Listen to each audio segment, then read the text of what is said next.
You don't want to stream? You don't want to be a streamer? I do. I don't know who's on the other side of this right now. This glass window of What's the up, Never interwebs. Losers? Welcome back. That's who's on the other side. That's our audience is the Never Anyone Losers. who would watch this, never loser. Just the Wait, is that mean. is to that an our insult? audience. No, Yeah, never loser? it's a term of endearment and a place of honor. I mean, if you called someone a never winner, that would be insulting. So That's true. Ergo, That's true. never loser is complimentary. I almost said complimentuous. I was like, there's no word. Let me make one up. Another is a word. There's definitely a word.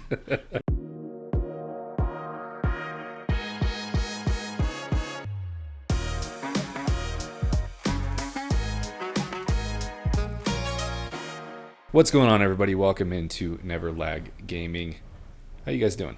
Good to see your vibrant, energetic faces. That's what they tell me. Vibrant. That's You what I look hear so- every day. You look so vibrant. The older you get, it's crazy how vibrant you are.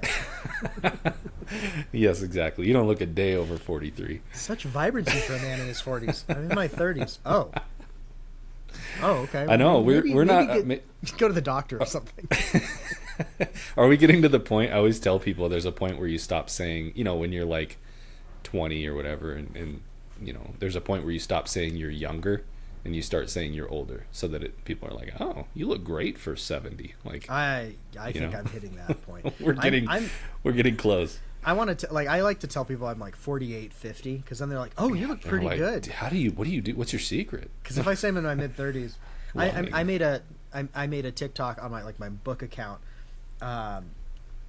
and I forget something about, or I think it was when I turned 35. I was like, these are my 35 favorite books, and one of the comments was like, dang, what are they feeding you in America if you're 35? I was like, Oh, jeez. oh no. And I'm Man. like, but also everyone knows what they feed us in America. Like, Yeah, that's true. you know That was exactly. just- You know what fast food and Doritos are in our Yeah. our collective troughs. So just that was someone keep just it trying to yourself. hurt you with the truth. Yeah, it's fine. Uncalled for. It's fine. That's why when I say like, oh, I'm 50, they're like, oh wow, you look quite good.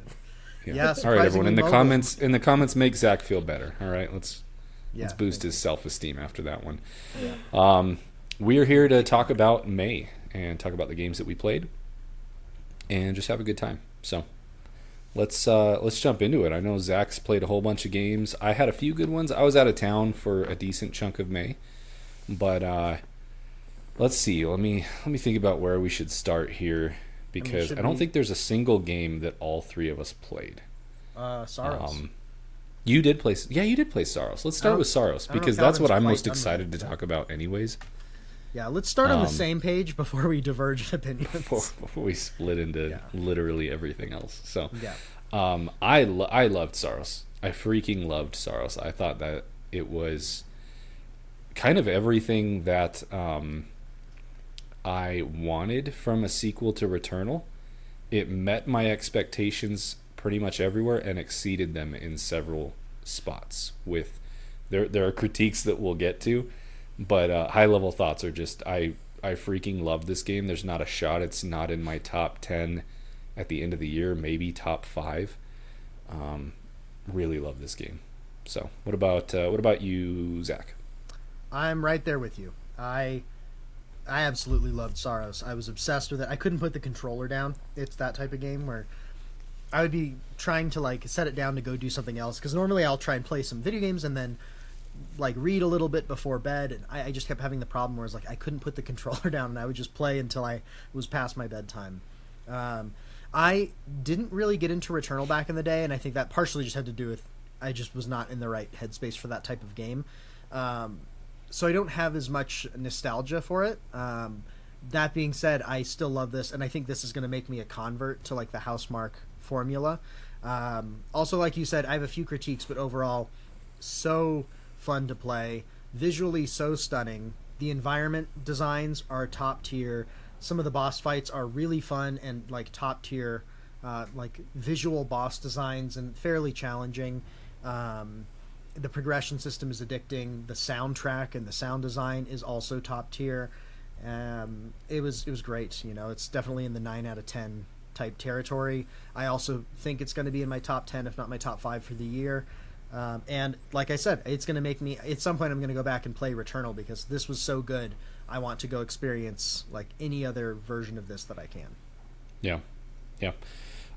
Calvin, you are approaching the end. I think at this point you've now seen every area there is to see. And chime in. Do you feel differently in any way, or you can echo sentiment? What do you think about Saros? Yeah, so I like you said, I'm pretty sure I'm on the final area, and I think similar to you, Levi. I was hoping for more of Returnal because the gameplay from Returnal was just basically perfected.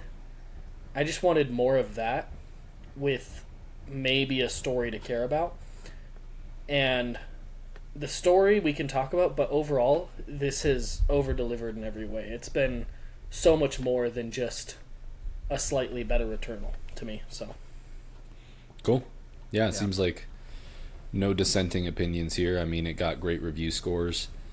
And, I really do think it was better in pretty like every way. I do have one way where I think Returnal was better, and I was a little let down with Saros, but I don't know. Let's just find a jumping off point. I think obviously you start with the gameplay, which Returnal did pretty much near perfectly from the start. I was always really impressed at what Housemarque delivered, like from the jump with their first attempt at a 3D shooter type game. The way they brought the addictive, fast-paced, one more run arcade feel into a third-person shooter bullet hell situation was just like, it was perfection from the start. And it's to the point where like Saros has really surpassed Returnal in a lot of ways, but the gameplay is really not much different, and so they really nailed it from the get-go.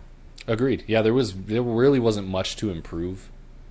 And I honestly don't really think they did that much differently in Saros than, like you said, I think it's 95% the same as Returnal. So, Zach, for you're saying, this maybe has piqued your interest to going back to Returnal.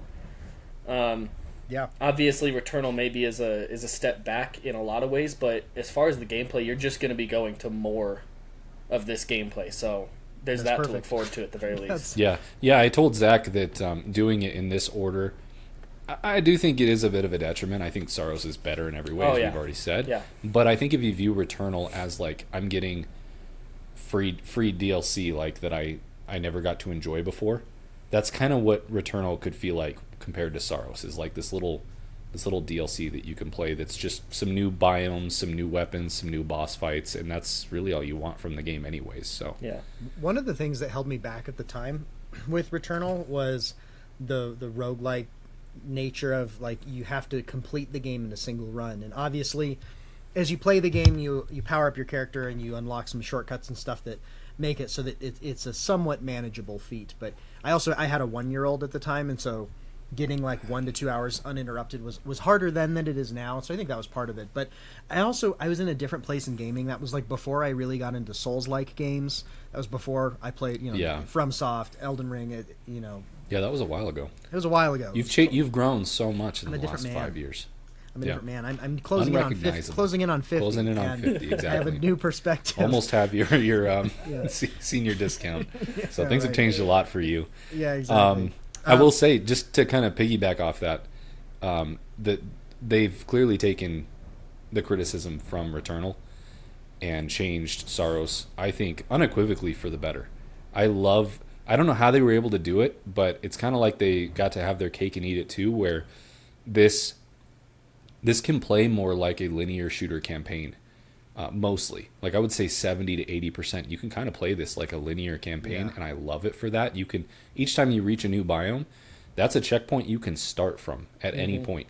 And so it really leaves you the option to do a run from the beginning if you feel like it, if you want to get a little more powerful and get some more momentum, or you can just grind out whatever biome you want to start in. And that's really cool. And then it still allows you to play it like a roguelite a little bit more if you want to, which is nice to have that option, because the gameplay here is so good that sometimes you just want to play the game. And you kind of get both. what's interesting about that is this worked in a different way than I expected, because when I heard that Saros has kind of this hub system and you can start like each biome from the checkpoint and stuff, I was like, that's perfect. That's what was not working for me with Returnal. That's going to make this game viable for me. And at first I kind of was using that approach, but what I started to realize is I was like, oh, I was on such a good run with, like, I really liked my loadout of weapons and abilities, and I could have just kept going. Like, I kind of want to just keep going. And so I found myself getting to the point where I'm like, you know what? I'm just going to start from the first area and just power up. And because I'm having so much fun playing it, and I'm more powerful. And you start to it kind of teaches you that when you do that, it's actually easier the further you get into it, because you get so many different power-ups that just starting the biome from the checkpoint is sometimes more difficult, because you're a little more underpowered than if you're just playing through. And it's so fun to play through anyway that it was like, it just kind of incentivized me to do that, which is ironic, because I thought what was going to work is I'm just going to use the checkpoints. I'm not going to do the roguelite. Totally. I ended up more often going back and like doing, which leads to a criticism we can get to in a bit, because it didn't always let you fully do a playthrough, but I overall really liked that. And I think, again, ironically, when I go back to play Returnal, I don't think I'll have any issues with that aspect of it, because it kind of trained me that, oh, it's built this way, that it's not just like, it's hard at first, and the more powered up you get, the more you just start tearing through enemies and doing like the dance, the bullet ballet, and then it's so much fun. You don't want to stop, and so that worked for me. And I think for Returnal, I don't think I'll have an issue with it. I love that it gives you the option, because I actually found that I used both. So I kind of thought when I heard there was going to be this checkpoint system, I was like, oh, is it going to be too easy? Like, is it going to take away from the difficulty of the game? And I found myself doing both. I found myself being like, oh, I really like this new area I just reached. Yeah. It's a little over leveled for me, but I'm going to grind out this level, because I want to be here. I want to play this, and maybe I can overcome it. And then once in a while I'll be like, you know what? It's been a while. Let me go back to the start, and it kind of feels like you get a slingshot. Like you slingshot into the end game, and you're way more powerful by the time you reach the biome you were starting at. I did a mix of both, and I really liked having the option. And I kind of think this is a cool blueprint for games going forward that want to be light roguelites. Yeah, give me the option, and then give me an incentive to, like, if I want to go through a full run. This is definitely one of the lighter of the roguelites. I think I've played 10-15%, but yeah. But in a way that I really enjoy. So, so I was gonna ask you. It sounds like, Zach, you, like, if you completed an area, when you completed a boss or a biome, did you pretty much always use the teleporter to go back to the passage? Kind of like Levi, it was a mix of both. Kind of dependent on the particular run. If my loadout wasn't as good, I think he's saying, but sometimes, like, did you end your run? Like, did you end your run after finishing a boss, or just go till you die? It depends. I think sometimes really. I always went till I died. Yeah, same. I would always try and go to it till I died, and because you always feel on top of the world, like your build's getting strong, and you're like, momentum's only building. Why would I stop now? Later in the game, I kept doing that. Yeah, there was actually, because of doing that, there was actually two runs where I finished the biome I was on and beat the boss, and I just kept going right into the next biome and first tried that biome and boss. Yeah. And I did that twice, and again, there's maybe a critique of, like, difficulty but it was so fun, so satisfying, and it was like the coolest feeling. I think you could pick it apart, but the thing about Saros and Returnal, but especially Saros, is that Housemarque have the gameplay down so stinking good. There's nothing like it, and it's 10 out of 10. That when you start to critique, maybe the difficulty could be tuned better, or the roguelite elements are not great, which I'd like to get into a little bit more, it all just kind of doesn't matter when you just want to play the game and you're having fun. Like, they achieve the ultimate goal so well that it's like any critique we levy against it is kind of like, it's fine, it's so good. Like, they found a formula and they've dialed it well enough that it's a little bit hard to critique it in the sense that it's like, I kind of don't want you to mess with it too much either, because it's so good. But it's the gameplay is one of those games where it makes you, especially when you kind of get into the flow and you get better, it makes you feel like you're an incredible gamer. Yeah, it really does. Like, you're seeing, just especially in some of the later biomes, you're seeing it's kind absolute of the Tetris effect, insanity on your screen, and it's just like, this looks impossible. But you're dodging and weaving and doing cool stuff, and you feel so cool as you're evading that. And if you, like, do a difficult room hitless or something. It's just like you feel this game puts you in a flow state. Yeah. That few games achieve. It really is a Tetris effect feeling thing where when you've been playing this game for a few hours, your brain kind of turns off in the best way, where you are just like you're in a flow state. You really are, and it accomplishes that extremely well. Which leads me to one criticism with that system of you can either do the biomes or you can do a run, is there are a couple of points where it forces you back to the hub for story purposes once or twice, but also then that doesn't bother me too much during the story, but because like that can break up the flow state, but they're also weaving in the story. But then later when you want to go back and do a full run, there are a couple of points where it forces you back to the hub, and so you can't, unless I missed some extra shortcut or something, I don't think you can complete an end-to-end run without going back to the hub at like one or two key points. So I think I don't know, I'm unsure. I think what you're describing is that there are branching paths, and if you take the wrong branching path, it reaches a dead end. Yes. Before the end of the game. So you have to choose, but I believe you can from start to finish play the game. I guess my question, and choose the correct path. I haven't finished the but game, you miss some of the cool bosses if you do that. Like you do. Yeah, you can't do all the bosses in one run, which is a bit of a spoiler. Sorry. So I haven't finished the game, but I guess my question with a potential start to finish run, the final zone, at least I'm pretty sure I'm in the final zone, the Yellow Shore. Oh, that's true. You access that from the hub. I wasn't thinking about that. The true final, and these are some light spoilers, so sorry for anyone out there who could potentially be listening, but the final zone is separate from the rest. You are correct. You could not make it to the true final boss from the beginning of the game. You would make it to the like penultimate boss. And an example for my final run, I wanted to hit like the Architect, which is really cool, but when you beat the Architect, you're like at the top of this tower, and the only way back is to go back to the hub. I kind of wish the way they had done it is that you can go back to the hub, but if you like upgrade your character at all, that's what triggers it or something, so that you could go through the hub and continue your run. Yeah, that would be a nice addition. That would be a nice way to meet their goal. It didn't happen to me a ton, but I think there was one time where for story reasons it ended my run, and I was like, oh, that happened to me twice. And it didn't ruin it, but I just wish, like, even for story or whatever else, you could go to the hub, but if you don't like do anything to level up or anything like that, you just get to keep going with your gear in your run. Like I wish that's the one thing I wish had been different about it, but it did not ruin it by any means. To kind of continue from that thought, just thinking about the story interrupting the gameplay for better or worse, I will say I was definitely more positive on this story than Returnal. I think by the end of it, it delivered an actual story that I felt could be taken at face value for a really compelling and kind of spooky sci-fi thriller. And I feel like they answered most of the questions more or less. Well, they still maintained their housemark vagueness throughout the entire game, but I think by the end it was a legitimate story.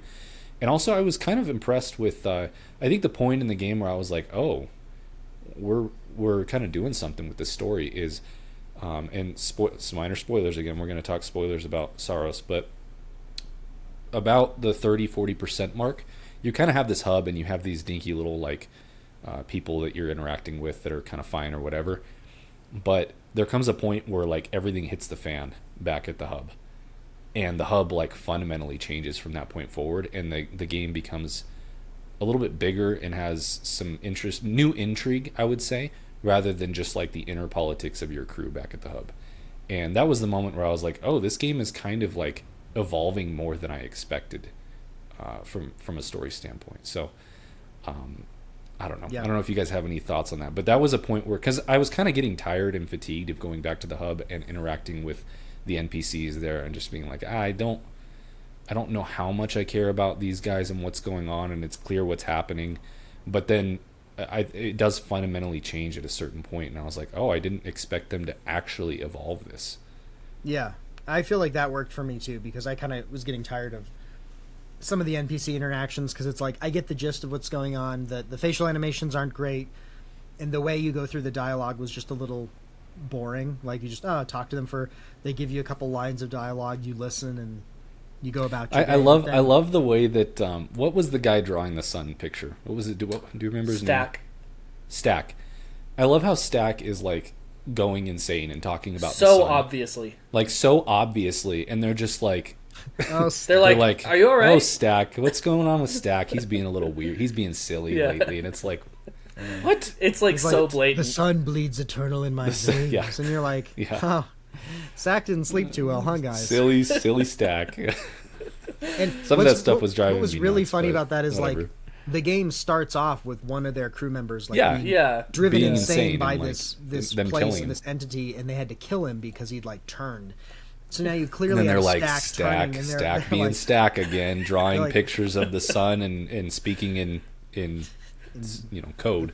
it's like, do you think Stack is possessed by the dark eclipse? No. No, He just he's loves a silly painting guy. terrifying murals for fun. That's not even his job. What's he supposed to be doing? Which I mean, don't for know. as bad as it was humorous. actually- and it made me, I don't became think that was funny their enough. intent. No, but it, it was. And it then was so entertaining. so really quick to branch off that, I want to get out of the way the three true critiques I have of Saros, because I mostly want to give effusive praise to Saros, and I want to talk about all the things it does amazing rather than complain. Facial animations and just characters in general, terrible. Like a generation or two old seeming, and it's really jarring in a game that is otherwise technically and visually astonishing. It's very weird to come back and see Stack or Kayla or who's the Sheridan, which is Space Karen, we decided. It's very jarring to come back and see them, and they look like they're straight out of the PS3 era, and she's like moving her body really Weird weirdly animations, while like she in talks to conversation, she's like, you. Dude, it's What are you doing? really bad, and it's kind of like, you're a maybe first party. possessed by the eclipse. We don't. Yeah, maybe that was it. Maybe that was it. Maybe that was. But it's like, you're a first party studio. Can we not get some help from Gorilla or something? Like, why are we getting these facial animations that are so bad that it's taking me out of what immersion you've created here? So, and in some ways, not that important, because like what the game is mostly is not those little scenes. However, I think they were trying, like Calvin said, to make a slightly more cohesive, interesting story than Returnal had. And so I think if you're going to invest in that, I wish they had invested just a little more. Like, it doesn't have to be the best of the best on everything, but it was enough that it kind of took you out of it and was like, ugh, these are rough. And my favorite like story beats and moments actually came later in the game through cutscenes, particularly near the end and after like the epilogue, which Calvin, I don't think you've done yet, so I won't say what that is, but some of the story beats after the epilogue, those are the things where the story really kind of gelled for me. So it's just kind of a shame. Like, I wish they'd either invested a little more or found maybe a slightly different approach. I mean, when it comes to the story, they did go with like moments, like you said, kind of where the game would kind of force you to reset or something for story. There are moments where you enter like either a very cinematic like scene where you're walking around and looking at stuff, or like full on cutscenes, and those are pretty incredible. Those are stunning. Yep. But The just in-game the character models just are the talking very to rough. people in game is rough. I mean, where this game is a 10 out of 10 almost across the board, the character models and facial animation are like 6 out of 10. They are really rough. The other thing I want to shout out, the other two things, they're kind of in tandem, that are my biggest criticisms of Saros. And again, I don't want to spend a bunch of time on them, but the roguelite elements, I think Housemarque really continue to struggle with making them compelling. There's nothing really here that makes each run feel different other than the weapons. The artifact system and the cursed artifacts, I think, are as uninteresting as they were in Returnal. They didn't really level up in any meaningful way. And a lot of the cursed artifacts, in my opinion, are just poorly designed or balanced, to the point where I'm curious to hear you guys' thoughts, because a lot of these artifacts I would just not engage with, because the negatives Outweighed. far outweighed the positives, and it was just like, why would I do that? It's not a fun difficulty increase, it's an unfun difficulty increase for not enough reward, and that's like 60% of the artifacts, and I would agree. Yeah, it's just bad design, I think. Yeah, I fully agree with that. Occasionally I would pick up, like when I first started playing the game, I didn't fully understand the artifact system, so I engaged with it a lot until I realized what it was doing to me, and then You're like, man, this game is proceeded hard. to stop engaging with the artifact system. I would pick a few up here. There tended to be a couple types of artifacts that were like mildly beneficial that I would pick up, or once in a blue moon there would be like a specific detriment that wasn't that big of a deal. But for the most part, I would say I ignored 70% of the artifacts, which is too much. Like the game shouldn't get easier when you ignore half or more of the artifacts. Like that's bad design. I'm fine with trade-offs, but it didn't feel like a trade-off. It felt like a thing that was overall more often negative versus like, I wish it gave you two options and you had to pick one. More like a lot of roguelikes do, like Hades or whatever, where it's like, which cool thing do I want to pick that's going to slightly enhance how I play this? Yeah. And more game changing too. The only game changing artifacts are mostly negative. Like there weren't really any positive game changing. Yeah, very true. Things that were like, oh, that really changes the way I'm going to play for this run. No, they're just not good from that standpoint. I hadn't really thought about this too much before you brought it up, but it is interesting that as a roguelite, it doesn't really do much to differentiate between runs, but it completely stands on just the core gameplay. It's gameplay. If the core gameplay weren't 10 out of 10, this game would really suffer because the roguelite elements are not successful. It's not a good roguelite at all. It's just that good of a game. Yeah. So that's my other complaint. And then in tandem with that, as I said earlier, the thing it relies on most to change your runs are the weapons. And this is the one area that I personally think Saros is worse than Returnal. I liked pretty much every weapon in Returnal, for the most part. In Saros, I found that like half the weapons I really didn't like using. And then beyond that, every weapon has different variants. There were at least half of the variants I didn't want to interact with because I just found that they didn't work well enough with they were kind of antithetical to the game design. And what I mean by that is Saros is a bullet hell game. You are first and foremost, it's about movement. Speed. And so it's speed and movement. You don't want to be in the weeds with your weapon, trying to handle your weapon or doing anything cumbersome or aiming for that matter. This game has most weapons have a very generous You don't want to aim down sights. Auto aim. But several variants for like my favorite weapons were probably the two of them were the hand cannon and the assault rifle. And both of those had variants that I would get frequently that were marksman and I think heavy for the assault rifle. And they remove your auto targeting. And I never picked those because the few times I tried them, they don't seem any more powerful at all than the other variants, but they're significantly harder to use. And I'm just like, who playtested these? Like this... Again, there's 50% or more of the weapons I don't want to engage with, and that sucks when I love the other weapons. But having 50% or more not great is a bummer. I had the exact same problem with the marksman stuff. There was one variant of the hand cannon that had marksman that I tried once that did feel a little more powerful, but not enough to justify how much of a hassle it was. And it's not just that it was challenging, it's that it makes you have to change the way the game is structured to be played. Like this game is meant to be you're rushing around, leaping. You're not meant and with no benefit. Again, it's the pros and the cons thing. They don't their balance is bad because like if the marksman weapons felt twice as powerful, but you had to aim, okay, maybe I would have engaged with that. But they didn't. I used them and I'm like, this feels the same. Yeah. I didn't even notice them feeling better, to be honest. So, but it also, even beyond the marksman, like specifically the marksman one, I noticed that it was kind of not 50-50, but there was a pretty high rate of just almost any weapon, a chance for any weapon to have auto hit disabled, and so you lose your auto target with it depends on the variant. I think. Only specific variants will lose it. Yeah. Like the smart rifle will always have auto target, and the heavy rounds rifle will always disable it. That's what I noticed. I believe it's certain variants, but there's enough of them that like you encounter it. Which the game doesn't really thoroughly explain that to you. That's part of it too. Like, it doesn't I never explain figured the it variant out. System. I never figured that out. So only through gameplay did I realize, every time I pick up this heaviest, because I'm like, a heavy assault rifle, that sounds cool. It's going to be heavier bullets or do more damage, and then it would be like auto target disabled, and I'm like, never mind, let me grab the other weapon back. Yeah, there were some issues there. Related to weapons that didn't work for me, the shotgun also. Like, the shotgun was cool, but this game is made to be... Go ahead, finish what you were saying. Yeah, just that I some of the shotgun variants were pretty fun to use at times, but they were too situation specific, so it would work good for certain combat encounters. But a lot of combat encounters are big areas with clusters of enemies all over. And Enemies so it's flying off in the distance. Flying off in the distance, so I would be able to like kill the ones close to me super effectively, which is what a shotgun should do.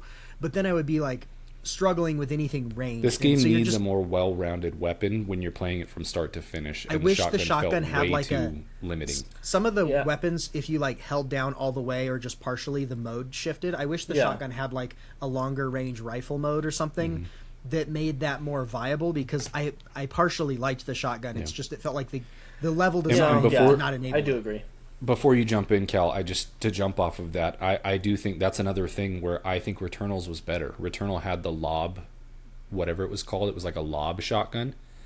And I had way more fun with that in Returnal. It was like a heavy blob that you would lob, and it had an arc to it, but it was also a shotgun type, so it was better up close, but it still had, like, you could aim it and shoot at range. And I just felt like the shotgun was worse in this game. I had one or two runs where I was like, okay, I see what I'm picking up what you're putting down. This is all about staggering the enemy, and you can get some artifacts that increase your stagger, and then artifacts that increase your melee damage with a stagger, and that was kind of fun. But like you said, it just was not situationally. It was too specific. There were so many situations where I'm like, this is just not a good weapon for what I'm doing right now. Yeah, I think I actually do mostly agree. I immediately, when I first encountered either of the shotguns, I hated it. And I was like, I'm never going to use this. And then I ended up trying it some more, and I ended up actually having a few good runs where I really loved it. But mostly because I really enjoyed actually the switch up it forced of like almost being a little more aggressive. You have to be up close, you have to be aggressive. It's a little riskier, but it was fun. But same thing, if there was ever like just flying enemies or a boss fight that's far away, like it really failed there. So it's just weird. I like that just it made a lot you of things. change your approach. I like the stagger, but just too much of the level design was very oriented to ranged weapons. Yeah, there's a lot of things that just feel like, was this play tested, and who signed off on this as the final like way that this works? We're gonna go in the credits and find whoever this guy was. We're going to find you. We're gonna come get you and taunt you a second time. I'm sure he's overworked. The rip saw weapon. Did either of you end up using that? I used it once and was like, this is kind of cool. And then I was like, this just doesn't work. Like, I used it for one full run pretty much, and I really enjoyed it for the most part because I liked the aspect of, in a sense, you could kind of like shoot and then forget and just focus on running around because it would just take an enemy out.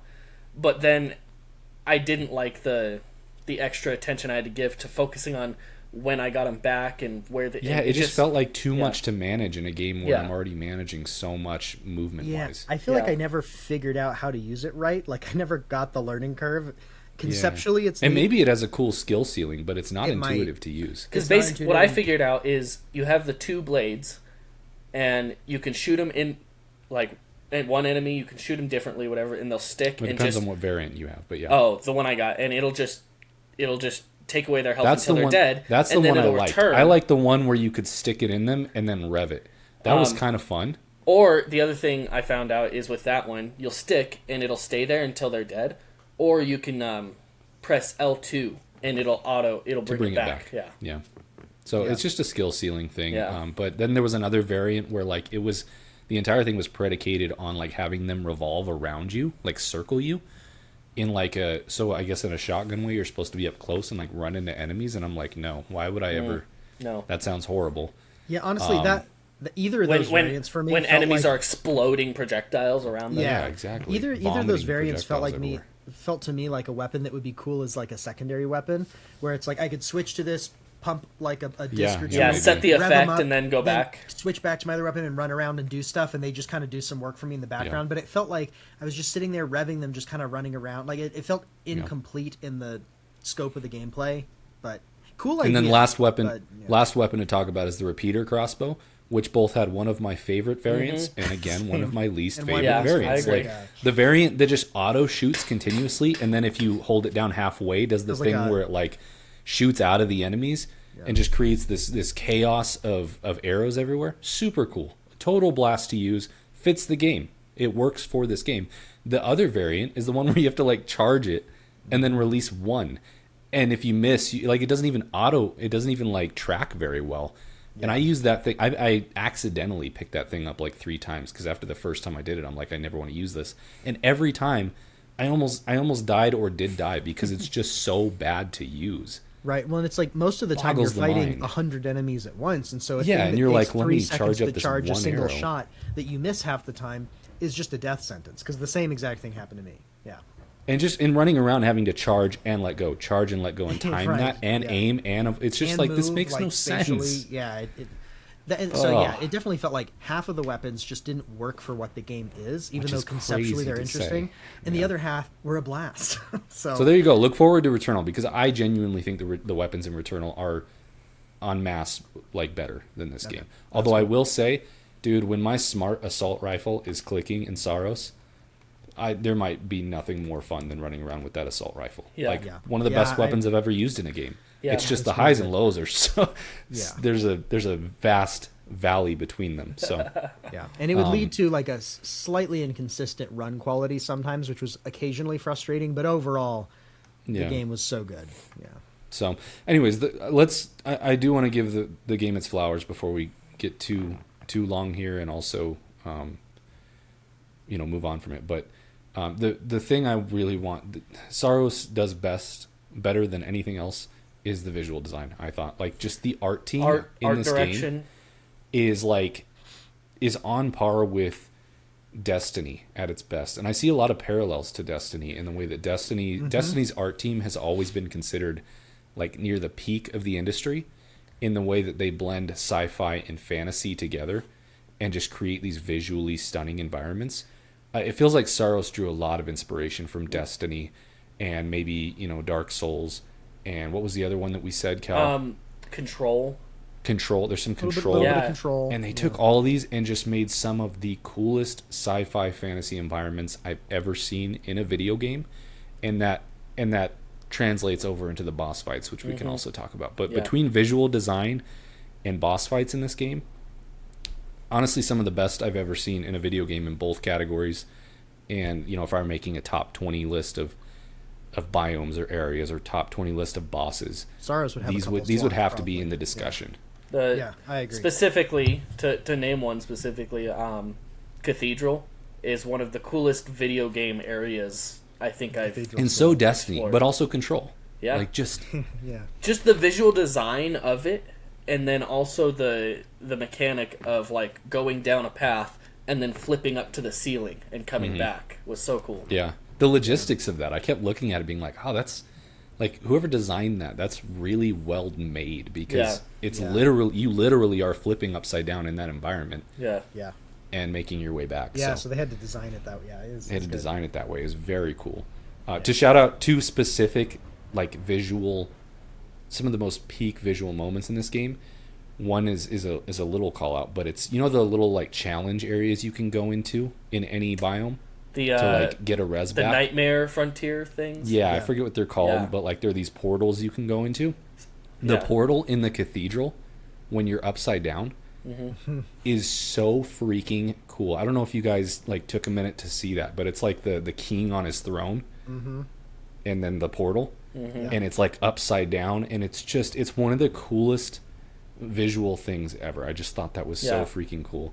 Yeah. And that then was the super other cool. one, is also the cathedral's so cool. The end of the cathedral, when you reach the center of that orange room, and there's like that mountain in the middle that's upside down, Yeah. and you go upside down and then like ascend the mountain to fight that boss.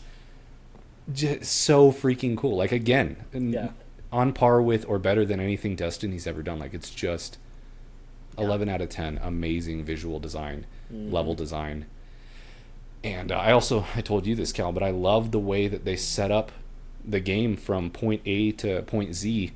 You can it's reminiscent of Dark Souls in the way that Yeah. you see these areas, you see this tower off in the distance that you're trying to get to, and you kind of see some landmarks and things along the way, and each new biome you get to makes logistic like grounded sense. Like you're actually working your way through this planet. You can kind of see very the well constant thread of like you are physically traveling through. You're this like, oh, world. I made it to this point that I saw way earlier and didn't really realize was. It doesn't like, the just next feel area. like these disconnected areas. It's you feel like you are progressing through the world. Yeah, it feels cohesive, and yet it feels cohesive despite the biomes being pretty distinct and very different. Visually. All visually distinct and amazing. So, boss fights. Yeah, boss fights are 10 out of 10 again. I'm actually shocked because Returnal has some good boss fights. One in particular where I was like, this is a standout visually. But literally from start to finish, I think every boss fight in Saros is visually stunning, and pretty much all of them are fun to fight too. There's only one that I didn't love, and it was still fun. Yeah, same. If it's early enough that I've done it, I'm curious to unless it's towards the end. You have you've done it. Legion. Which one? The one where it's just a swarm. The swarm of things was I just didn't kind mind of that not one. that fun to fight.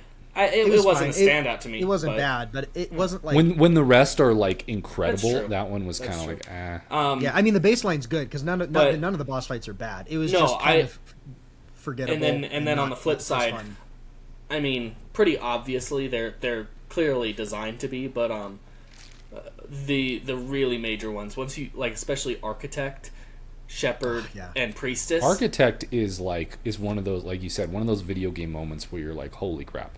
Architect was. We all thought it was the end of the game because it looked so good. Yeah, exactly. It was genuinely one of those things where just first of all the design of the boss was just like, this is the coolest looking flying creature I've ever seen. And the location with the glowing like Tron fire from its wings. Yeah.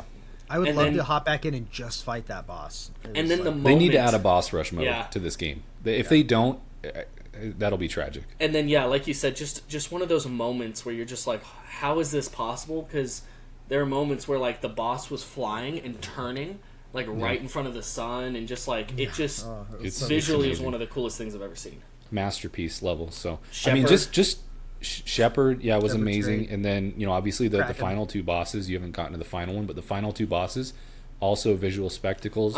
Honestly, the first boss, like just every boss in this game is cool. I was also gonna say cool design. Yeah. My most recent boss I beat was Priestess. That one, in addition to everything we've already said, and feeling, maybe very Destiny, a little, all that, specifically, which this makes sense, it also reminded me a lot of, like, a really good Returnal, or, Remnant 2 boss. In the 3D which makes shooter, sense. just third-person shooter. Dark Soulsy, like, it was so good. It's like a fast-paced, less mechanically heavy Remnant 2. Remnant. In some ways. So, yeah.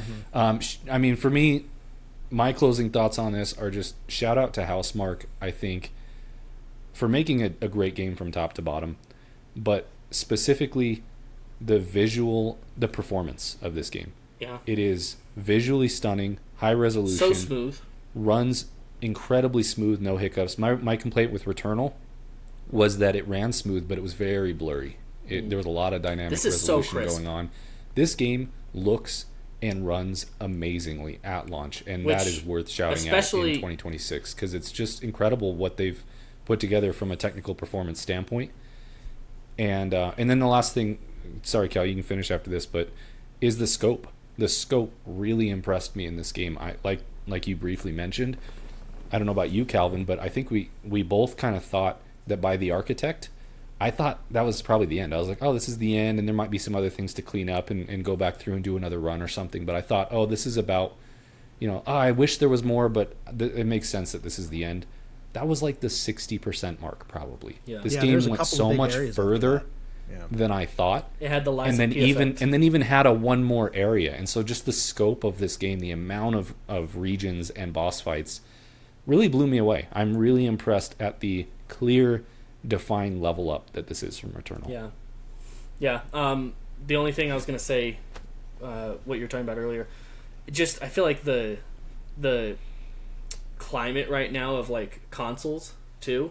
I also just appreciate the fact that I only have a base PS5. I don't have the Pro, and it still ran and looked, I think, as good as I can imagine. It did not was not held back at all by that. Because you can't imagine what a pro looks like, but still, point taken. Just kidding. Just kidding. Yeah, No, that's great to. ignorant. Well, I did see it on Levi's Pro, so That's true. Okay, You did well, watch me start it. No, that's actually really good to hear because I think the sign of a well-optimized game is one that the PS5 is still powerful enough to look pretty good. Like, so Yeah. it's great to hear that it looks good on the base PS5. Obviously, I played on Pro and that looks really good too. My closing thoughts are just that I'm like legitimately so hyped for whatever they do next that they're in the conversation for like one of my top tier anticipated developers. Like this will be a level of hype for me akin to like a new FromSoft game or something. Like it's close. It's in that. I don't know if ballpark. they've reached that for me, but they are 100% in the. They're in the ballpark. I think my best comparison would be like Sifu. I'm waiting so much for a Sifu 2. I think a Sifu 2 and a Saros 2 or whatever's next. Yeah. They're in that not S tier but A tier. Like I really want to know what's next from Housemarque. And I hope they continue to take this formula and just make more new stuff. Like we don't need a Returnal 2, we don't need a Saros 2. Like just take this formula and keep going. Create new worlds. I can't get this anywhere else. Yeah. This gameplay is only here and I need no one more does it anywhere near as good as they do. So like Yeah. I guess real quick, just as some sort of final thoughts for me, Zach briefly mentioned it, but we didn't really talk about it. The sound design and the music as well. Thank you, Calvin. Holy crap! Thank you for I can't believe we almost stunning. forgot. It's some of the best sound design I've ever heard in a game, and the controller feedback as well. The haptics. Actually, the haptics. A lot of times it feels a little maybe tacked on in some games. It felt like it added so much in this game. Yeah, I was actually. This is part of I'm working on my every game I played in May video, and one of the things that I made sure to write down and call out is the sound design because I think as an industry, everyone is sleeping on sound design way too much. Like, sound design can do so much to make a game feel next gen or current gen or immersive, and I think a lot of games. Phone it in might be too strong of a word, but they don't put enough manpower and enough effort and innovation. They don't lean into sound it. Design when it can fundamentally change your experience with it. It makes it feel like you are experiencing the game. Yeah, like Saros. I think of like Subnautica too, like just games that the sound design is so good it exponentially adds to your immersion, and Saros hit that level. Yeah, it was just for sure great sound design. Yeah. So I just wanted to shout that out before we moved on. Cool. So yeah, we all hated Saros. Don't check it out. Let's move on to. We got a lot to pick from here. Let me do let's do some quick ones. After our very long Saros expose, I played Lost in Random: The Eternal Die while I was on holiday, while I was traveling on the Steam Deck. It is a Hades-like isometric roguelite situation, but it's really just a very basic one of those. Like if you want to play one of those, it's a good one. It's not bringing too much new to the table. I will say the new things that it does. It's in the Lost in Random universe, which if you don't know what that is, there's a game from 6-7 years ago called Lost in Random, which is very much like a. Oh my gosh, I'm spacing on the name of the. Tim Burton. It's very much a Tim Burton. Yeah, it does have Tim Burton vibes, definitely. Yeah, I can't think of any other comparisons, but it's a very cool universe, and because of that, I was kind of drawn to this. And it does add some new things where you can you have a little dice companion with you, and you can throw him in combat, and depending on what he lands, he'll do different damage, or you can get upgrades that change what happens when you roll a 2 or a 6 in combat, and that's kind of a fun twist. And then the upgrade path is a very interesting 3x3 grid where you can place artifacts, and they give you roguelite upgrades and they enhance your abilities. But there's also this meta game of trying to get 3 in a row of the same color, because all the artifacts have different colors. Yeah. And if you get 3 in a row, it removes the color but gives you a boost to something. If it's red, it gives you plus 10% attack. If it's purple, it gives you plus 10% dice damage or whatever. And so you can kind of sometimes you're weighing do I want this ability more, or do I want this color to complete this 3? It's an interesting idea. So those are the things it does interesting. Yeah, and I thought that was innovative. apart from that, it's a very one of these games, so it's Yeah. not doing anything crazy. I enjoyed it, but as soon as I beat the final boss, I was like, all right, I'm done, moving on. Good. Yeah. Had fun with it though, so Nice. there's one. From there, I kind of want to go with you, Zach, to get your final thoughts, because I think we discussed this a little bit, or at least I gave my thoughts on Grime 2. Yeah. But yeah, just let me know, let us know kind of how you wrapped up with that and how you feel about it and what it did for you. I finally beat Grime. I put it on pause for a couple of things. I finally got back to it. I loved it. I think I liked it as much as the first Grime, maybe a touch more. I think I liked some of the additions to the traversal. I feel like the traversal was more innovative in Grime 2 than in Grime 1, and so I think for any type, so Grime 2 is a Metroidvania 2D style game where you unlock abilities that allow you to traverse through areas, and then Is it also somewhat a Souls-like? a little Yes. bit? Yeah, the combat is Yeah, kind of it's on the Souls-like spectrum of Yeah. Metroidvania. Very much Yes, so. and it has kind of a rock paper scissors type system where you can parry certain things, and then there's other types of attacks that will glow in different colors that require a different type of response, and so you're kind It's of one of my doing favorite combat systems in a 2D game, I think. So actually. It's really good. it would loosely fit in the same box as like Nine Souls. Although I know very different still, but Yeah, Yeah, very yeah, I different guess in it a lot of would. ways, but mechanically, kind of. I think if you like some of those things, in what Nine it Souls, is, it's just the worth checking categories out. of what it is, yeah. Yeah, Yeah. and the combat is Grime is straddles the fun. line between Sekiro and Souls much more so, whereas Nine Souls Very is much straight Sekiro. up Sekiro. Yeah. Yeah, Grime has elements of both, but Yeah. it's more of a Souls feeling game with just a little bit more interesting combat. I would say that borders. I on mean, like a just from Sekiro what I rock, paper, have scissors seen- situation. yeah. Just from what I have seen, even outside the combat, the world feels a bit more Souls-like, even though it Yeah, maybe exactly. is weirder. It's kind of It's grimy. it's grimy. grimy. It's a little dingy at times, colorful at others. That's why Zach loves it. He's You'd be grimy. surprised. There are some areas that are really unique. There's this one area called the Paint Reefs. Like this Yeah, whole game that- is that- themed around like dude, art, That area is so cool. and like art is a theme, and so the Paint Reefs are like these weird. It's hard to even explain it, but It's like paint is just etherealistically getting everywhere, but like in like threads of droplets, and and you it's can like visually go through crazy. paint. Huh. It's weird. I'll have to It's look hard to at ex- pictures of that. It's hard to Yeah. explain, but it's fun, and the sound design in the Paint Reefs too is very feels like you're traversing through paint, which sounds weird, but it's cool. I think I was really surprised at the scope of Grime 2. Grime 1 was a decent sized game. Grime 2 Really, was, I felt like it was the same as Grime 1 almost. yeah, but- they might be about the same, but Grime 2 is it was one of those games where you get to a point and you're like, okay, I think I'm like 70% of the way in, and then I realized, oh, I think I'm like 40% of the way. yeah. But it was so fun, I didn't mind, because I always loved finding new areas, finding new traversal abilities that let me go unlock areas I couldn't get to previously. The combat was always engaging.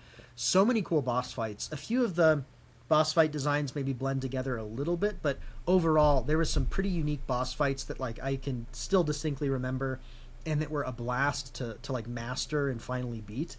And the story and the themes were fairly interesting as well. Like I would, for me, it's kind of like 9 out of 10 territory for what the type of game is. I really love it. It's a little bit strange, so it may not click with everybody. But I think Calvin, since you like Dark Souls games and you like Nine Souls and you're good with some Metroidvania games, I think you absolutely should check it out at some point. It's awesome. Not a ton of complaints. I did have one or two critiques that I'm now forgetting. Nothing too crazy. I think this was... Oh, performance is the one big critique. Performance that I is had. rough. The performance is pretty rough to the point where, like, sucks. through and through. And I hope they patch that, because, like... That's such I think a they hindrance. will, because I played Grime quite a bit after launch, the original game, and I don't remember it having as many performance issues, but I did see some people saying Grime launched similarly, so it seems like maybe they just tend to launch their games not In a fully rough state. finished It's a and then pattern. they continue to patch So maybe them. wait till next year if anybody's listening to this. or Wait Calvin. till the DLC comes out and then just play the whole thing like Grime 1. You might be in a better state, because like visually, technically, and also audio wise, the performance was just not fully baked for me. Yeah. In my Yeah, opinion. that's tough. That's the So. big drawback. But it was great. The big Loved one. it. And I'm glad it was long Okay. though, so I'm glad to be moved on. Yeah. Calvin, Oh boy. how do we talk about Red Dead Redemption 2 without spending an hour on it? This is a nice quick one. Yeah, I don't know.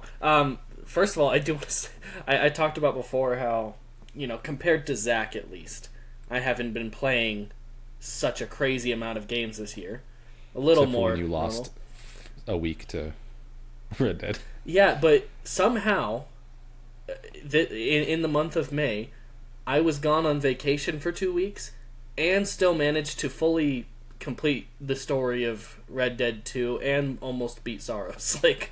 Did you? I don't know how sleep? that happened. I don't So- even understand how that happened. So what happened with Red Dead? Because the story, at least if you do most things like side content, optional quests and stuff, it took me, I think, around 65, close to 70 hours, and I did that in about a week.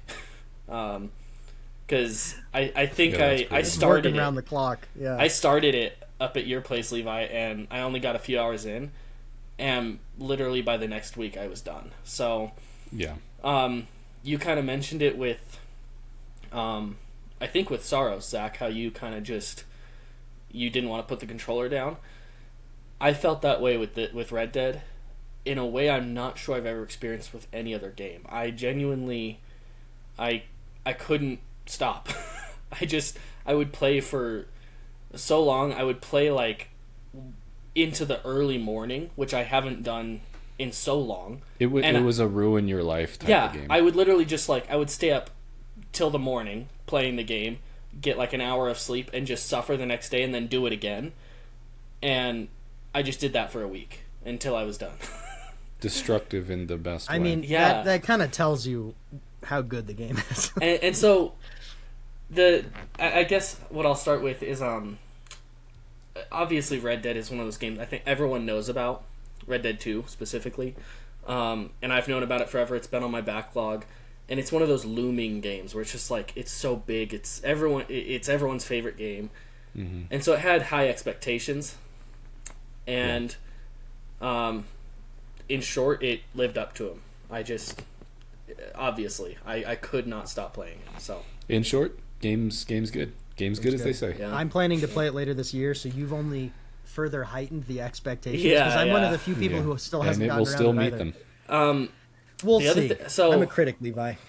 I guess So I am have I. two small critiques, which I'll keep vague, so as not to spoil Zach.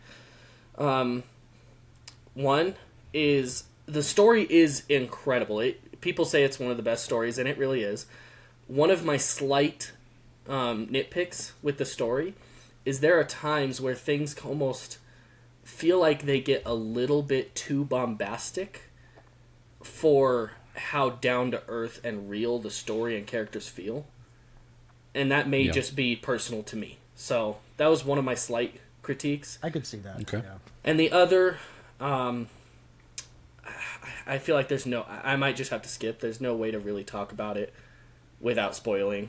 Should I take my headphones off? As The well as classic when move. you're editing as well. Yeah. It's story related then? Yeah. And it's not even a full critique. It's like a half, but I think a half critique is worth spoiling Zach over.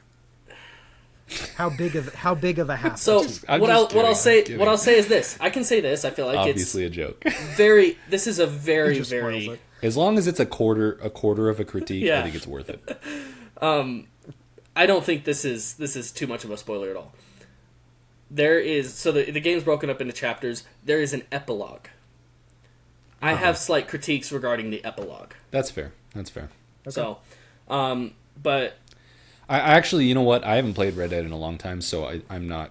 It's not clear in my mind. But I will say the one thing about Red Dead that I do remember as a critique is some of these segments of the game,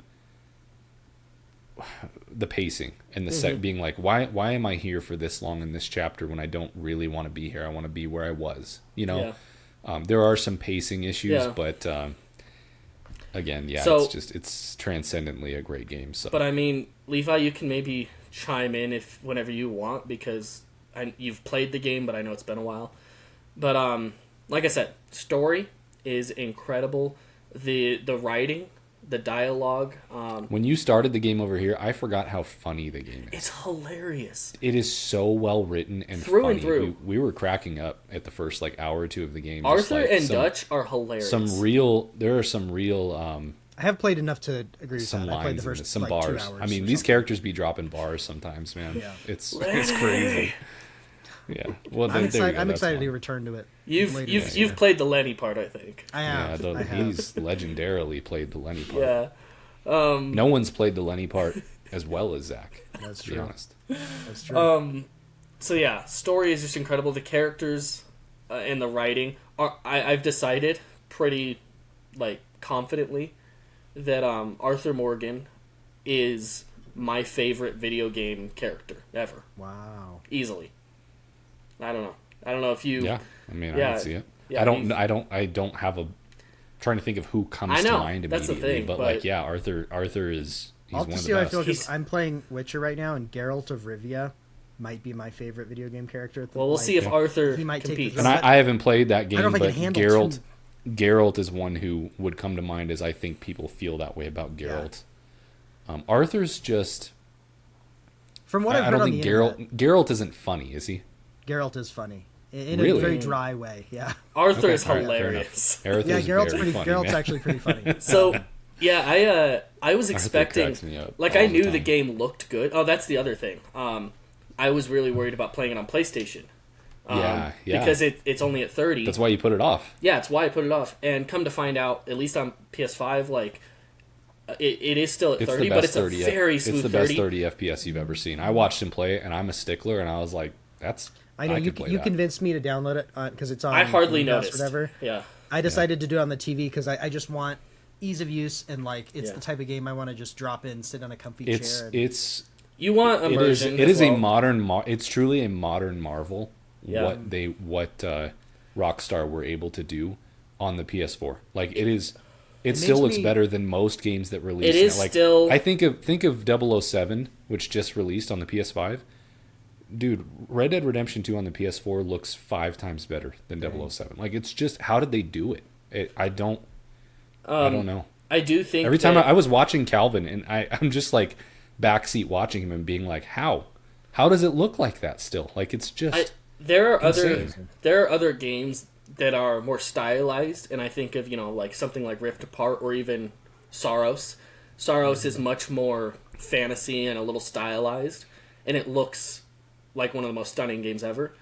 But for a realism game that is trying to look like the real world, I think Red Dead still might be the best looking game. yeah, it's amazing. I don't know how they did it. makes you wonder like GTA 6 if they can bring that level of Dude, if GTA technical 6 capability looks, into the if new it era, doesn't even look better, if it looks as good as Red Dead Redemption 2 and runs at 60, it'll be the best looking and game if it has on the market similar by quality far. of like writing, like can you like That's the thing. I've never That's hard to imagine, but I've yeah. never played Same a team. GTA game, Same, I mean, and I've never really yeah, cared yes. about them. it's a big company. Yeah. I've never really cared about the GTA games, but playing Red Dead 2 and just all the hype of GTA 6, it's got me at least interested. I'm like, I have to Yeah. try it. I mean, But- I also historically don't have any connection to GTA, but like knowing how quality Red Dead is, and knowing it is the same company and like who's made these. Same It has games me. and- It has me curious. I'm and a lot- curious. yeah, but I just feel like know there's they're a so chance that- different, but I have to be curious because Red Dead is so good. Yeah. So No, same. I guess kind of the final major thing I want to just mention, all in connection to just losing myself to this game. The story is a big part of it. So the writing, like I said, I feel like this game has some of the best content across the board. I feel like most games with a strong narrative, there's still almost a class distinction between like main story and like side quests or side content, and you can always feel that difference. In this, it felt like it was all S tier. Like there was not any side optional thing I did never felt like it. It all felt like it was the same amazing quality. So that's Yeah. impressive. Yeah. And then, aside from the story, the reason I got so lost in this game is just the immersion. I just literally wanted to ride around the world on my horse as Arthur for hours, and that was enough to to make me happy. Like, a lot of the game, you're right. So much of the game and the story and the dialogue happens while you're just riding your horse, and it's all I want the game to be. It's amazing. Yeah.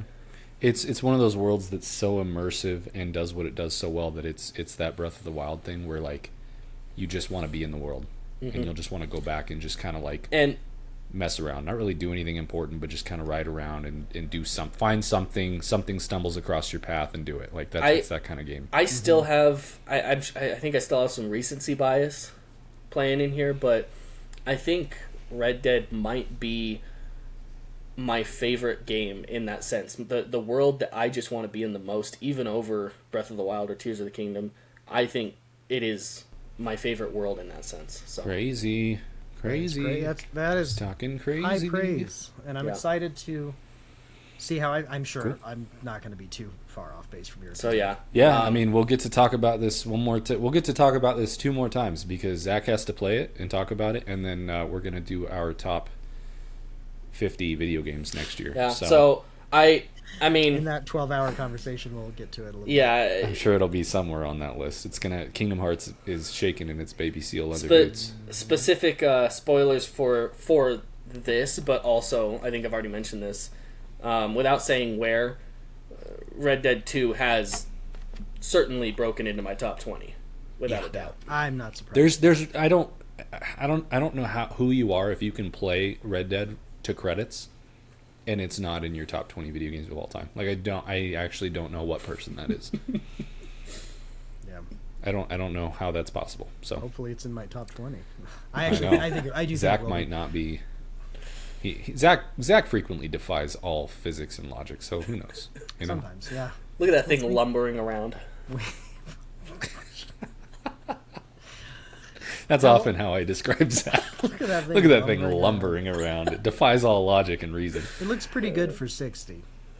Yeah, looking great for 60 though. All right, so Calvin hated Red Dead Redemption 2, and let's move on to. I think this will be our final game. Let's keep this a modest podcast and talk about Mixtape. If that's okay with you, Zach. You had a couple in progress. Are you okay with just stopping with Mixtape for the day? Yeah, let's do it. Mixtape and balance. So yeah, I got back from my trip and I had like 2 days left in the month, and I thought, what should I do? And you had played Mixtape, and you had mixed thoughts on Mixtape.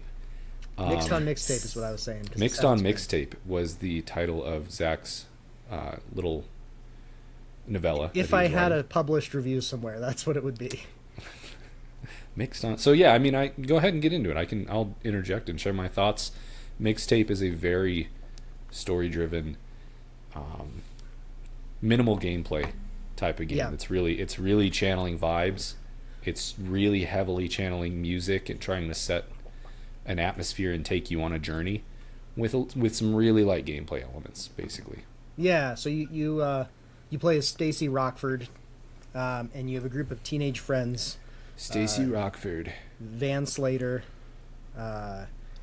Cassandra Marino. Do you have these names up? How do you remember these names? They're good names. Honestly, they killed it with the names. Jenny effing Goodspeed. I'm censoring here for the children. Jenny effing Goodspeed. Jenny effing Goodspeed. There were some really good moments in this. When I say mixed on Mixtape, I'm still positive on it. It's just a lot of people came out of the gate saying, "Bro, all right, I'm gonna call you out though. You said you were bordering on 6 out of 10.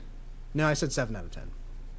Oh, I'm gonna find the receipt. I'm gonna find the receipt of you saying I'm leaning towards 6 out of 10 because I was like, oh dang, that's a lot lower than I expected. But no, so, I'm in the 7 territory, and less of a video game than like Dispatch. I would say yes. Because Dispatch kind of separated. It had the episode, and then you would play like a mini game. And like I said, when we did Dispatch, I feel like that should be the blueprint for these types of games going forward. Find a hook, find a mini game that works woven into your narrative, and just separate them. So it's like, all right, now I'm watching, now I'm playing the game. And this is definitely more of the like cinematic, light interacting, pushing some buttons, steering a character type of situation. I'm actually not fully against. There are times I like that. It's just, it was still somehow a little lighter than I expected. And I also feel like, I think my biggest issue with the gameplay, because there are people who are like, this isn't even a game, and I don't really care how that's defined, because I do like the cinematic things at times, and I'm fine with lighter gameplay experiences. My biggest issue is that there were times where it had you like controlling, like doing the gameplay where, say you're on the run from the cops and you're going down a hill in a shopping cart. It never felt like there was any consequences to anything. Like there was no true failure states to anything. And not that this needs to be hard, but it felt to the point where it felt like it would in the moment correct you. So it almost felt So like it really is just watching a show. Kind I agree of, with you. I agree with you that any game that feels that crosses the line and frequently reminds you that maybe it could play itself, that is a hardcore problem that I have. Yeah. I will say, in the areas where I never had that much problem, because, and this is funny, I need to dive into this because I have all kinds of thoughts on games like this and I'm generally against them. But it kind of felt like the minimal gameplay it gave you, even though there were no stakes, it was mostly about expression. So There's no failure state. It's just like, how do you want to skateboard down this mountain? You know, like, I don't know. See, I agree and disagree. Like, I agree a lot of the times they were doing that, and the things that felt more about expression, I liked. Like, filling the slushies, where it's like you pick your colors and you might discover secret ingredients. I like that a lot. That was great. What I didn't like, it because I feel like when you're skateboarding down a mountain and you can just hit like nothing really happens, that one didn't feel like self-expression, because it didn't really feel like I could just kind of let the controller sit there. And it didn't, yeah, you can interact a little bit.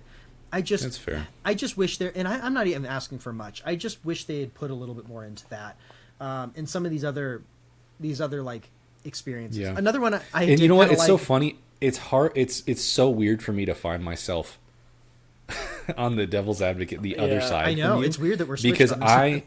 I am, to my core, I've realized gameplay is king for me. Mm-hmm. And we've had our disagreements about certain games like Rebirth and recently 007, where it's just like, to me, the gameplay is so tedious and unfun from moment to moment that it outweighs all the other things the game's trying to do. And I've also been very against games like Journey. Like Journey, to me, I did not have the spiritual experience everyone else had. I often refer to it as an active screensaver. Like, it just, there's no meat on the bones for gameplay. I'm not doing anything. And I kind of went into this being like, oh no, this isn't going to do it for me. And I guess I don't fully have answers, but the only answer I do have is that the only thing I value in video games as much as gameplay is like a true experience. Something that like is an immersive experience. And Mixtape accomplished that for me at the end of it, which I will say, to start the game, the first hour or so, I think I texted you and I was like, kind of bored, kind of worried. And in the first hour to 2 hours, I was like I had the crossroads of like, do I want to finish this? Or am I too bored? And then I was like, it's only 4 or 5 hours. Let me just try and push through and finish this. And by the end of it, I don't know, something about it clicked and it came around. And the more I've thought on it too, I really quickly became endeared to these characters. Like, the characters just good writing. Stacy, the main character, I found her really forced and fake seeming at first, but by the end of the game, you're like, that's just her, man. Like, that's just her. She's weird. She's a little over the top. She's eccentric. And then I think she kind of puts it on as like a defensive front. Yeah, like, and maybe that too. But either way, by the end, I was endeared to her as a character, which I didn't think was possible. I told you also I found her obnoxious when I was early on in the game. Yeah. And then what's his name? Van Slater? Yeah, Slater. Dude, I love that. He was great. He was my favorite. He's so cool. And there were so many. This game kind of goes back and forth between like cliche, dumb, angsty teenager writing, which you would expect. It's a very angsty teenager game. But then it also oscillates from that to like really well written, deep lines that just kind of combined with the music or whatever's going on. You just kind of sit there and go, dang, that really hit me right now. Yeah. So I don't know. This game, I kind of got lost into it by the end, and it endeared itself to me and even the gameplay elements, I had fun with it, because to me, I feel like failure states would in fact take away from what this game is trying to do, where it's just trying to take you on a vibe journey, and failure states could get in the way of that. Like when you're skateboarding, if you run into a car, it just does a quick little rewind and you reset and restart. And I think anything more than that could get in the way of the flow this game is trying to create. Yeah, perhaps. And it might just be a case of like, I enjoyed it, but like, I feel like for me, it didn't quite stick with me as much as I wanted it to. I do like the characters. I did like Van Slater. I thought some of the writing was, some of the dialogue, at times the dialogue was a little overly angsty or expected. Like, the dialogue was never bad, I don't think. But a lot of times the dialogue was a little on the nose, what you'd expect for this type of thing. But then sometimes the dialogue actually was very good. And I liked that a lot. I did like the characters. I liked some of the sequences. I liked some of the vibe things, like when you're Slater in the video store. That was pretty funny. That was funny, dude. There's some good bits. I don't know why this game clicked for me when it felt boring at first, and it just did. Skateboard Explosion was great. I mean, as you're describing the video store, I had forgotten about that, but there's so many chapters or scenes that actually, for me, were able to create that memory moment feel of like, that was such a cool memory and time thing to experience. I loved the party when you're walking around the party with the camcorder. That was such a vibe. That took me back to the early 2000s and just felt like a place in time that you would, that if you had a memory of, you would be so nostalgic for that moment. It encapsulated that so well. And there was a part in that party thing where I'm walking around with the camcorder recording everyone, and I came up to what's the brunette girl in the group? Do you remember her name? Cassandra. She's standing at the party. Did you find her? She's standing at the party, and there's this dude like leaning over, just like talking in her ear, and she's just has the most like like just, this guy won't leave me alone, you know, cliche at a party. Yeah. And I just stood there and watched, and he talks for like, he'll just keep going. He's just telling her about like some sports thing, and she's just like, and I don't know, that up too, because like earlier in her room she was talking about how like, oh my god, he won't shut up about this, and he just keeps they kind of set it up, and then later they paid. There was some good stuff. There were a lot of moments that I find myself wanting to relive and replay and just like re-experience, because my issues, I have no interest to really replay anything. And I feel like some of the later sequences, like when you're in the car flying through the sky, for some reason that didn't work for me. And I don't know exactly. I think that this game is very much a mood game. And what I mean by that is you need to be in the right mindset or mood to play this type of game. And I'm not saying I was, but I got there by the end. And I do think you could very easily not get there if you're trying to get through it to get to something else, or if something's really stressing, or if your mind's somewhere. Like, this game is very much, you need to be in the right mindset to just catch a vibe and play it. And I think it could be very easy to not be in that mindset. You know what I think the issue might be? This is kind of predicated on the nostalgia of being semi-cool teenagers. It's never cool at all. Like, you're like, I just can't relate. I didn't go to many parties. This. Like, I was not. I was never doing anything. High school cool parties are very unrealistic. I just broke the immersion for me. I was just reading books and playing video games. I've never even heard about. You're waiting. You're waiting for the game where it's just sitting in a room for like 7 hours. That's gonna hit so hard. That's gonna hit so hard. No, you know what I will say is that the other thing I'm impressed with this game hitting for me personally. We've already talked about the gameplay thing. I don't know how this game hit for me, but musically, despite the fact that I did not know a single song in this game, it still hit for me. And it leaves me feeling like, dude, I want this game with Blink 182 and Fall Out Boy. And like, dude, if this had that soundtrack, because this is more elder millennial and maybe even a little bit older, I feel like. Yeah, honestly. And very esoteric, very like niche picks. She's very niche, and she kind of takes pleasure in being hipstery about music. Yeah. If this were more of like the mainstream alternative rock from the early 2000s I grew up with, this could be one of my favorite games of all time. Yeah, if it had done that, this probably would have ranked a lot higher for the same reasons.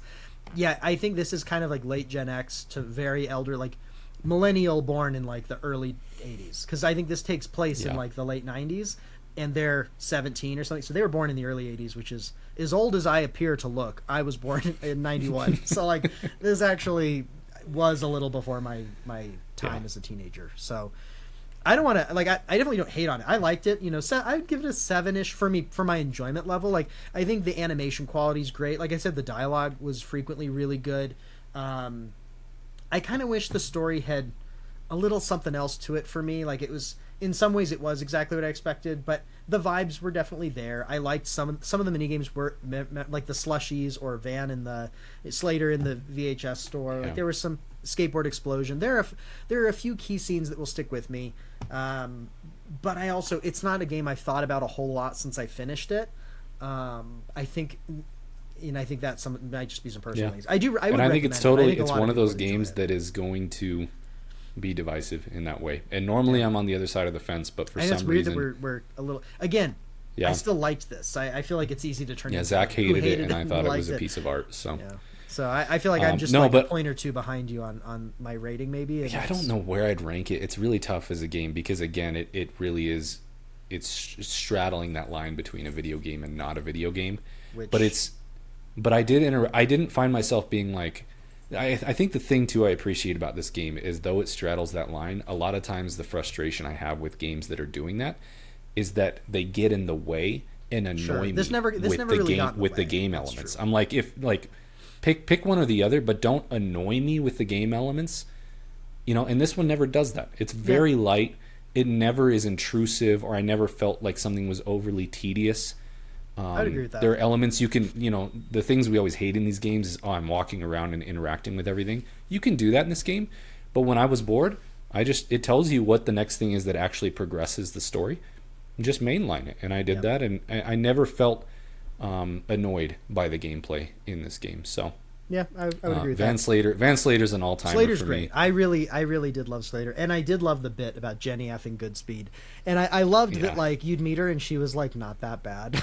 No, she's like totally fine. Our main character hates her, and she's like just fine, She's just like that was kind of pretty normal. Good. She just hates her. I also really started to click with the weird direction of this game that gave me 500 Days of Summer vibes, where it's like Stacy's kind of narrating through this entire thing, and she'll fourth wall break and stare at the camera and be like, this is this song from this artist in 19 whatever, and based off of this, and then the song would start and she's like curated it for this moment, and I actually got a little bit of goosebumps right now because I think the other reason this clicked for me is I fundamentally to my core feel similarly about music. I think music is nearly everything. Like it can add so much to everyday life, to moments, and curating music and picking music for moments and tying music to memories, similar to like how we tie smell to memories. I think all of that is so core to me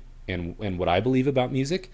And so even though I didn't click with I didn't know the songs that she liked, just from a concept philosophically, I really understood the game and what was important about this game, and that really spoke to me as well. This game had smelled as well? Oh my god! Smell-o-vision.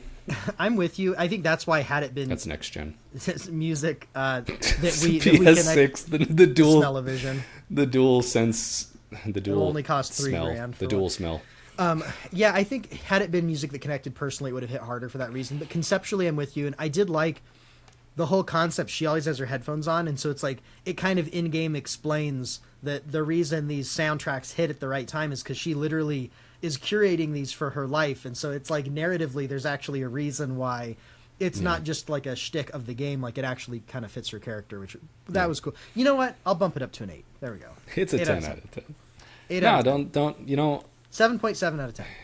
I'm not going to convince anyone it's a 10 out of 10, but it worked for me, and I'm surprised that in 4 or 5 hours I went from kind of bored, these characters are kind of annoying me, to like it's growing on me, and I was genuinely endeared to it. And I still need to go back and get the platinum, but I was looking through my videos as I'm working on my other video, and I was just like, I honestly could replay this game. I really just I did get the platinum. I liked it. So there's that. Yeah, it's pretty easy from what I saw. It's a pretty easy platinum.